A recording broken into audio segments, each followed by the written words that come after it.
우리 다 함께 신앙 고백하겠습니다. 나는 전능하신 아버지 하나님 천지의 창조주를 믿습니다. 나는 그의 유일하신 아들 우리 주 예수 그리스도를 믿습니다.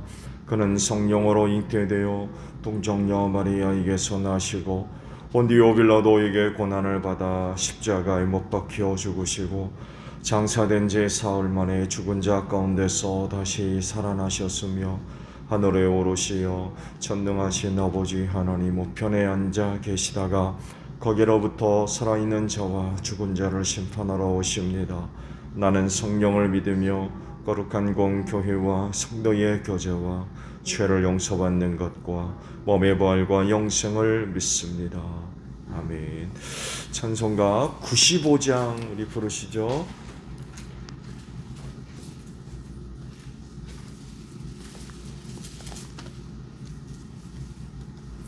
찬송가 95장 우리 부르시고 말씀을 봅니다.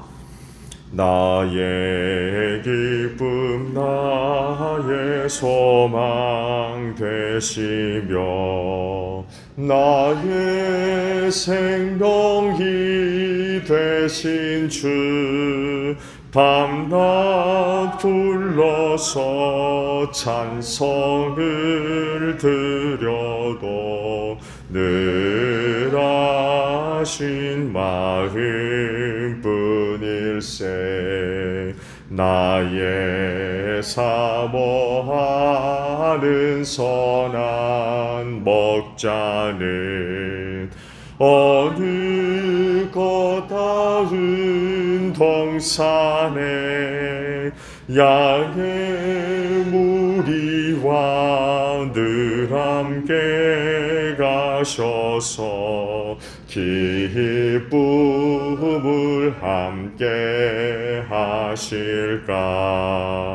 길도 없이 거친 넓은 들에서 갈 길 못 찾아 애쓰며 이리저리로 헤매는 내 모양 저 원수 조롱하도다. 주의 자비롭고 화평한 얼굴 모든 천사도 반기며 주의 놀라운 진리의 말씀에 천지가 화답하도다. 나의 진정 사모하는 예수님 음성조차도 반갑고 나의 생명과 나의 참 소망은 오직 주 예수뿐일세. 아멘. 마태복음 22장 15절에서 22절까지 보겠습니다.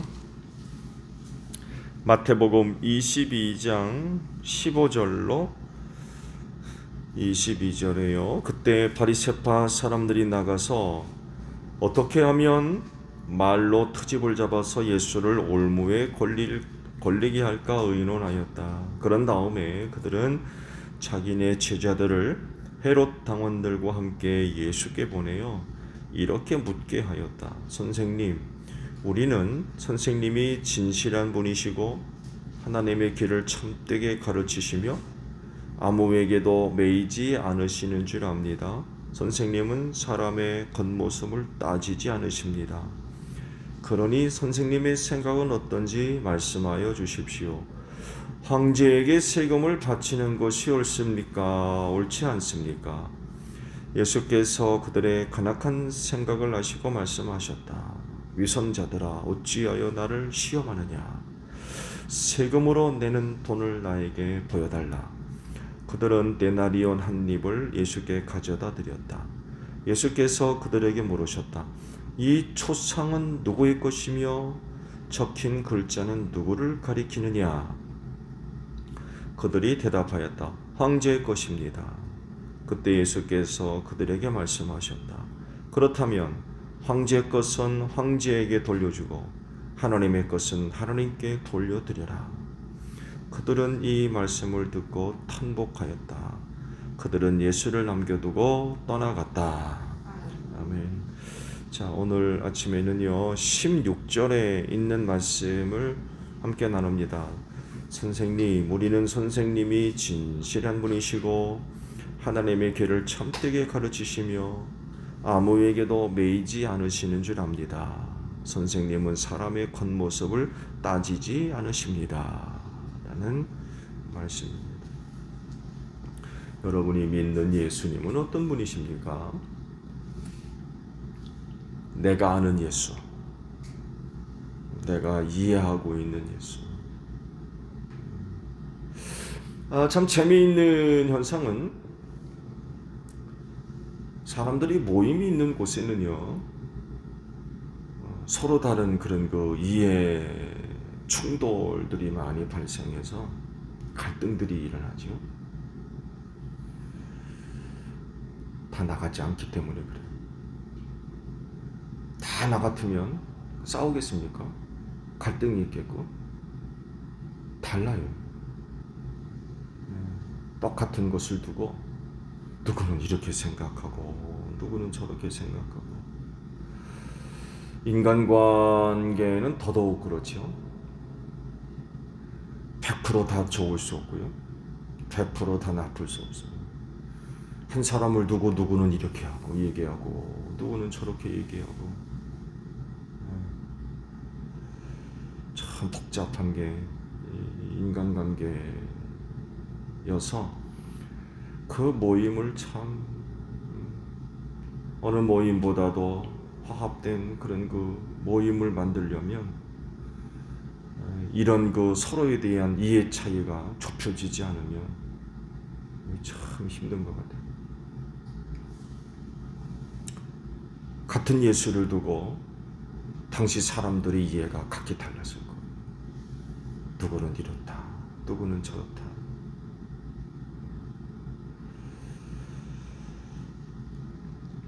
당연하게도 예수님은 하나님의 사랑을 확증해 보이신 분이시죠.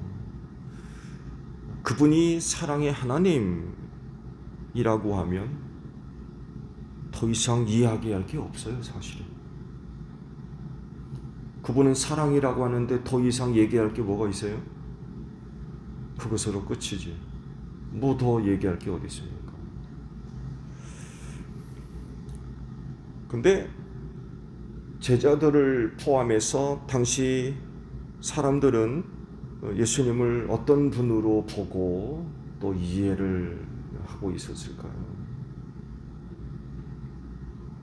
예수께서 이 부분에 대해서도 궁금하셔가지고 제자들에게 물으신 적 있죠. 지난번에 말씀을 보고 넘어왔습니다만 해도 사람들이 나를 누구라 하더냐?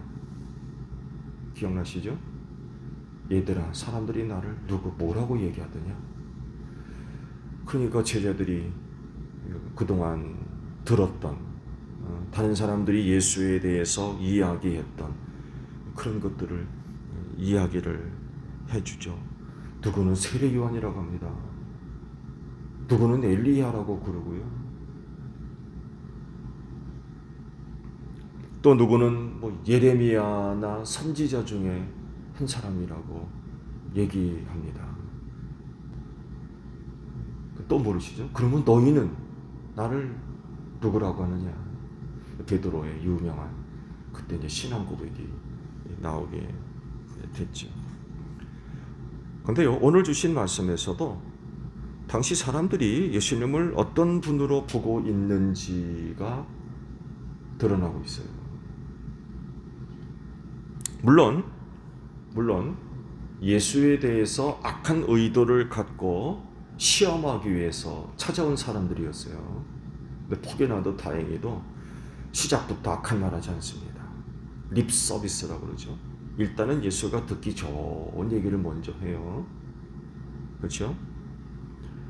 그렇지만 한번 살펴볼 수 있는 그런 말씀들이에요.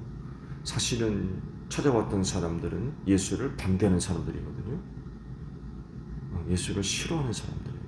저거 어떻게 하면은 올무에 빠뜨릴까?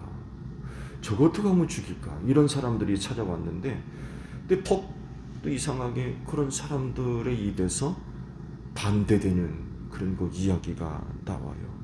예수님 두고 한 말을 보면 몇 가지로 예수님을 평가를 하고 있어요. 먼저 진실한 분이라는 거예요. 진실한 분. 또 하나님의 길을 참되게 가르치는 분. 아무에게도 매이지 않는 분. 사람의 겉모습을 따지지 않는 분. 이렇게 몇 가지로 예수님을 두고 이야기를 합니다. 당신은 이런 사람입니다. 라고 지금 이야기를 해주고 있는 거죠. 예수님을 시험하기 위해서 찾아온 사람들이지만 그들이 하는 말을 보면 틀린 말인가요? 틀린 말이 아닙니다. 그들이 한 말 하나도 틀린 거 없어요. 다 맞는 말을 지금 하고 있어요. 그들이 말한 대로 예수님은 그런 분이었어요. 근데 아이러니하게도 그런 분을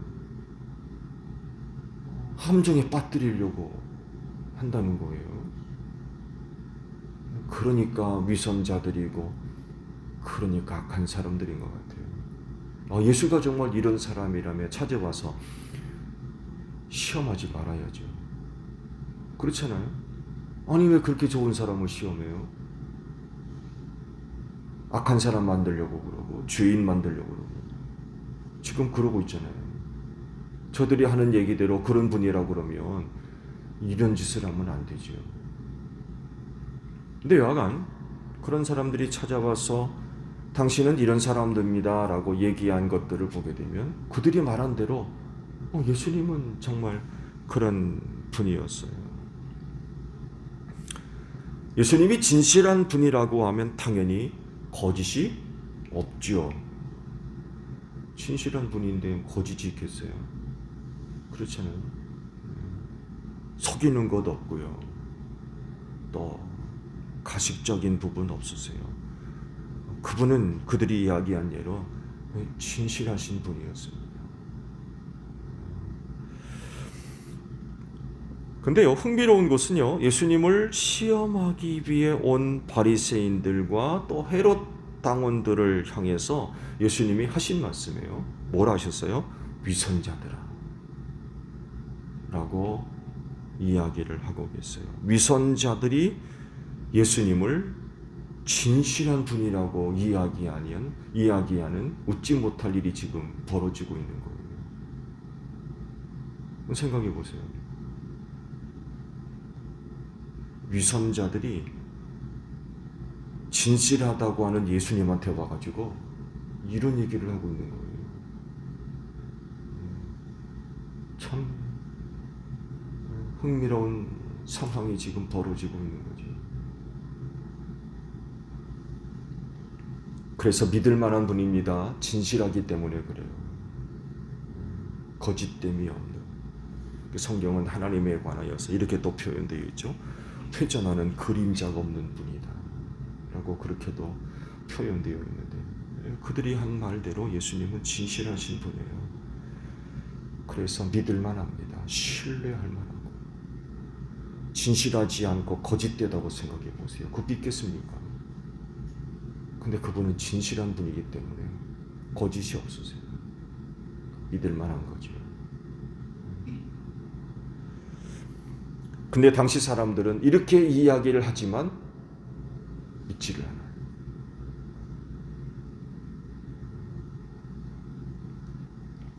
하나님의 길을 참되게 가르친다라고 하는데 실제로 예수님은 하나님의 길을 가르치시는데 오직 진리로 가르치셨어요. 참되게 가르친다라고 하는 게 바로 이런 의미죠. 진리로 가르치셨어요. 거짓으로 가르치지 않으셨어요. 지극히 그분의 가르침은 성경적이었고요. 성경 중심적이었어요. 또 이에 반해서 당시 유대 지도자들은 눈먼 장님이라고 주님이 말씀하셨죠. 그래서 백성들을 그릇된 길로 인도한다라고 맹렬하게 책망을 하셨죠. 예수님은 하나님의 길을 참되게 가르치셨기 때문에 그 말을 듣고 믿는 자들은 그 길을 제대로 갈 수가 있었어요. 참된 길을 갈 수가 있었던 거죠. 근데 당시 유대 지도자들은 그러지를 못했어요. 결국 하나님의 길을 참되게 가르치지 못하고 잘못 가르치고 있었던 거죠. 그 주님이 그러잖아요. 지옥 자식 만든다. 지옥 자식 만든다. 얼마나 책망을 하셨는지. 그분을 따라가면 또 그분이 하시는 말씀을 듣고 믿으면 하나님의 길을 제대로 갈 수 있어요. 거긴 구원이 있고 생명이 있습니다. 근데 안타깝게도 또 당시 많은 사람들은 이런 예수의 가르침을 또 믿으려고 하지 않았어요. 그러니 어떻게 하나님의 길을 찾을 수가 있고 갈 수가 있겠습니까? 오늘날 다원 종교 속에서 나름 구원의 길을 다 가지고 있다고 그래요. 여기도 구원이 있고 뭐 저기도 구원이 있고. 다원 종교 사상이 그렇지 않습니까? 이런 다원 종교 사회에서 기독교는 환영받지 못합니다. 왜? 저들만 구원이 있다고 그러니까 타 종교에서는 아주 참 기분 나쁜 그런 일이거든요. 그래서 오늘 이 기독교가 우리 한국 사회 속에서 뭐 한국 사회뿐만 아니라 전 세계적으로 다원 종교 문화 속에서 아주 배타적인 종교로 아주 환영받고 있지를 못하죠. 뭐 이루 말할 수가 없어요.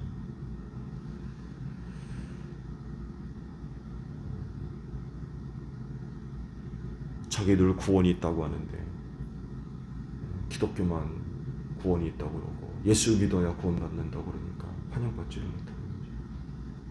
그렇지만 하나님의 길은 하나예요. 우리가 갈 수 있는 길은 하나님의 길은 하나뿐입니다. 또 다른 길이 있나요? 또 다른 길이 어디 있어요? 하나밖에 없습니다. 그 길을 예수께서 가르치시는 거죠. 인도하시는 거예요. 그래서 하나님의 길을 가려면 예수에게서 배워야 돼요. 예수께서 가시는 길을 따라가야 돼요. 그래야 구원함을 얻는데 안타깝게도 당시 유대교는 이런 예수를 죽이려고 그러죠. 하나님의 길을 갈 수 있는 유일한 그런 그 분인데 그런 예수를 죽이려고 그러죠. 또한 예수님은 그들이 말한 대로 사람에게 매이지 않는 분이었습니다. 그러니까 메시아로서의 사역을 제대로 감당할 수가 있었어요. 왜 예수께서 사람에게 매이지 않았느냐? 가장 큰 이유는 성경도 예수님에 대해서 이렇게 소개했죠. 그분은 사람이 누구이며 어떤 존재인지를 잘 아셨대요. 사람이 누군가를 아시는 거예요. 그래서 그분은 결코 사람을 의지하지 않았습니다.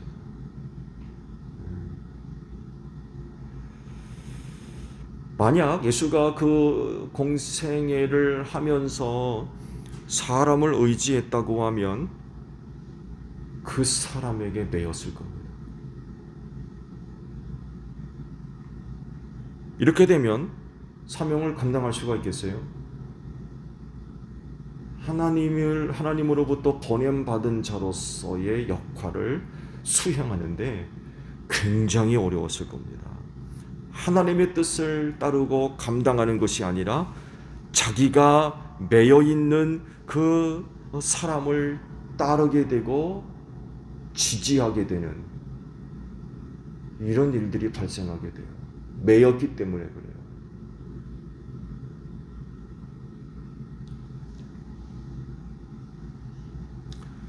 그렇지만 예수님은 결코 사람에게 매이지 않으시고 하나님께 매였습니다. 그만큼 철저하게 그분은 하나님 의지였어요. 하나님으로부터 공급되는 은혜를 힘입고 그 일들을 감당했어요. 사람에게 매인 분이 아니었어요. 여러분, 이런 예수를 본받으십시오. 왜냐하면 주의 일꾼이기 때문에 그렇습니다. 주의 일꾼은 주님께 매여야지 사람에게 매이면 주의 일 못해요. 여러분 아시죠? 예수님 주변에 예수님을 따르던 사람들 많이 있습니다. 마지막에 가서 예수님을 오랫동안 따랐던 여인들에 대한 소개가 또 나옵니다 말이죠. 예수님 주변에는요, 예수님의 사역을 도왔던 사람들이 굉장히 많이 있었습니다. 그 좋은 예가 가룟 사람 유다가 돈주머니를 맡았다고 그러죠. 그렇죠? 가룟 사람 유다가 돈주머니를 맡았다는 그런 그 말씀이 있는데, 이 돈주머니가 뭐예요? 예수님을 후원한 사람들이 많이 있었다는 얘기입니다. 예수님이 일하시는데 도움이 되라고 이렇게 저렇게 도왔던 사람들이 많이 있었어요. 그러니까 돈을 주는 거죠. 예수님한테 빵 좀 사드리세요. 먹을 것 좀 사드리세요. 힘들어 보이는데 고기 좀 드시게 해주세요. 그러면서 이렇게 저렇게 도움의 손길들이 많이 있었다는 것입니다. 그렇다 보니까 이 돈을 관리할 사람들이 필요했던 거예요. 그 일을 누구한테 맡겼어요? 가룟 사람 유다한테 맡겼던 거예요. 성경에는 이런 부분들에 대해 자세한 소개는 없지만 아마 많은 후원들이 있었을 거예요. 근데 주께서 그 일을 하면서 베드로가 하루는 와가지고, 예수님, 김 20개가요 이번에 얼마 주고 갔어요? 그래? 다른 사람보다 더 나은 어떤 부분들이 있게 된 것을 아시고는 그 사람에 대한 어떤 의지하는 부분이나 지지하는 부분이나 이런 것들이 있게 되면 결국 사람에게 매이는 거죠. 이게 더 심각해지면 어떤 일이 벌어져요? 주의 일을 하는 게 아니라 그 사람을 위한 일이 돼버려요. 왜? 매여버렸기 때문에. 근데 주님은 사람에게 매인 분이 아니었대요. 그러니까 하나님의 일을 하실 수 있었어요.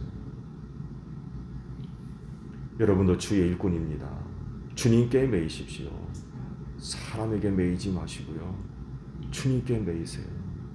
그래야 주의 일꾼으로서 주의 일을 할 수가 있어요. 또한 그분은 사람의 겉모습을 따지지 않으셨다라고 그들이 이야기를 하죠. 그러니까 겉으로 보여지는 것을 갖고 판단하거나 차별하지 않았다는 이야기입니다. 겉으로 좋아 보인다고 해서 인정하고 좋아 보이지 않는다고 해서 무시하는, 차별하는 그런 분이 아니었다는 거예요. 놀랍게도 예수님은 겉사람을 보고 따지지 아니하시고 그분은 어디를 보는 분이었어요? 속사람을 보는 분이었어요. 우리와 다르죠? 우리와 달라요. 겉모양을 이렇게 저렇게 보여지는 것에 대해서 우리의 생각이 달라지잖아요.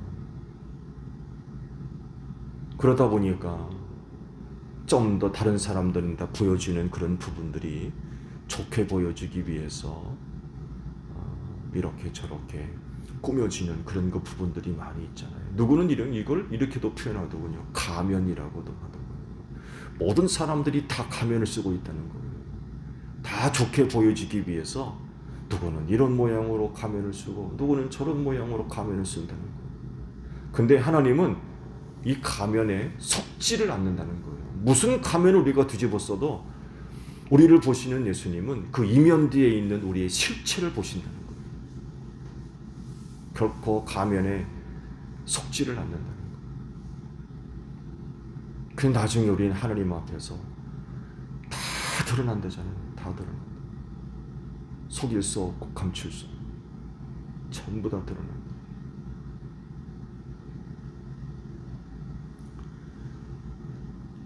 예수님은 속 사람을 보시는 분이셨어요.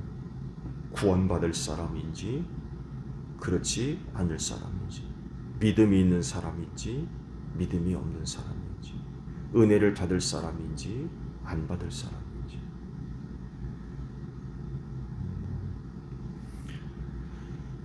이에 반해서 우리 인간들은 그렇지 못하기 때문에 겉모양을 보고 사람을 판단하는 경우들이 참 많이 있어요. 조심해야죠. 조심해야 됩니다. 특히 인간 영혼 구원을 위해 일해야 할 사람으로서 겉모습을 보고 사람을 판단하는 일은 특히 우리 그리스도인은 해서는 안 되지요. 그렇죠? 누가 됐든지 간에 그가 어떤 모습으로 있든지 간에 구원받아야 할 사람이기 때문에 눈으로 보여지는 겉의 모습으로 인하여서 판단하는, 따지려고 하는 그런 모습은 없어야 될 것 같아요. 근데 예수님은 결코 그런 분이 아니셨다는 거죠. 예수님이 이런 분이라고 하면 어떻게 하면 되겠습니까? 그런 예수를 사랑하고 기뻐하며 자랑하고 더 나아가서 그런 예수를 믿어야 되겠죠. 이런 분이 없기 때문에 그래요. 근데 아이러니한 것은 예수님이 이런 분이라고 하면서 찾아봐가지고 지금 시험하고 있다는 거예요. 앞서 말씀드렸죠. 그들이 이야기한 대로 예수님이 이런 분이라고 하면은 그런 짓을 하면 되겠습니까? 그렇잖아요. 와서 내가 당신을 믿겠습니다. 당신을 따르겠습니다. 당신을 지지합니다. 이런 해야 되는데 저거 어떻게 하면 넘어뜨리나. 그 와서 그러니 이게 합당한 그 모습이 지금 아니라는 거죠. 근데 예수님이 이거를 모를 리 없죠. 그렇죠? 말씀 본 대로 알아차리셨어요. 벌써 저들이 와가지고 왜 이런 이야기를 하는지 금방 알아차리셨어요. 모르실 리 없죠. 그래서 그런 그들을 향해서 위선자들이라고 책망을 하셨던 거죠. 그들은 와서 예수님을 지금 이런 분이라고 이야기를 하지만 사실 그들 눈에 예수님은 그런 분으로 보고 있는 겁니까? 안 보고 있는 겁니까? 안 보고 있다는 얘기예요. 지금 안 보고 있으니까 와가지고 시험을 하죠. 없어져야 될 사람, 없애야 할 사람으로 지금 보고 있으니까 와가지고 시험하는 거지. 그들이 하는 말대로 예수님이 이런 분이라고 그러면은 그러겠어요. 다르게 보고 있으니까 지금 와가지고 예수님을 시험하고 있다는 것입니다. 그들이 하는 말과는 다르게 좀 정반대로 예수를 지금 보고 있는 거죠. 모든 그리스도인이 다 공통적으로 그렇습니다만 해도 우리가 믿는 예수를 부정적으로 보면서 예수를 믿을 수 있습니까? 믿을 수 없죠. 또 그렇게 할 수도 없고요. 왜냐하면 죄와 사망에서 구원하신 분인데 그런 분을 나쁘게 볼 수 있어요. 그렇잖아요. 예수밖에 없는데 나를 구원하기 위해서 내 대신 십자가에서 죽으셨는데 그렇잖아요. 얼마나 감사한 분입니까? 세상에서 가장 귀하고 소중한 분이에요. 예수밖에 없어요. 그래서 그런 예수를 사랑할 수밖에 없고 기뻐할 수밖에 없고 자랑할 수밖에 없고 믿을 수밖에 없는 거죠. 그분에게서 나의 생명과 나의 구원을 발견할 수 있기 때문에 결코 미워할 수 없는 거죠. 배반할 수 없고 싫어할 수 없고. 그렇지 여러분, 이런 예수 끝까지 잘 믿으시기를 바랍니다. 예수를 믿는 가운데 이런저런 일들이 많이 일어날 수 있어요. 그렇죠? 여러분, 예수 믿는다고 항상 좋은 일만 있나요? 그렇지 않잖아. 오히려 예수 믿는 것 때문에 많은 어려운 일을 겪으면 겪었지 좋은 일만 있을 수 없어요. 그렇다 할지라도 예수님 믿고 예수님 사랑하는 데는 변함이 없어야 된다는 거죠. 지금 예수께 찾아와 사는 사람들처럼 그렇게 할 수도 없고요. 해서도 안 되죠. 해서도 안 되고. 좋은 일이 있다고 믿고 나쁜 일이 있다고 안 믿고 그럴 수 있습니까? 이런저런 일 가운데도 여전히 우리는 예수를 믿는 믿음 변함없이 잘 간직하고 지켜야 될 것 같아요. 어떤 사람들은 와서 예수를 시험하기 위해서 립 서비스 차원에서 좋은 이야기를 해주지만 사실은 그건 사실이었어요. 그들이 한 이야기가 틀린 이야기가 아니라는 거죠. 자, 우리가 믿는 예수가 이런 분이라면 어떻게 하면 되겠습니까? 끝까지 잘 믿으시기를 바랍니다. 그만한 분을 우린 결코 만날 수 없습니다. 이 세상에 예수 같은 분이 없어요. 그렇진데 끝까지 그 예수 잘 믿는 여러분들이 되시기를 바랍니다. 주기도문 하겠습니다. 하늘에 계신 우리 아버지, 아버지의 이름을 거룩하게 하시며 아버지의 나라가 오게 하시며 아버지의 뜻이 하늘에서와 같이 땅에서도 이루어지게 하소서.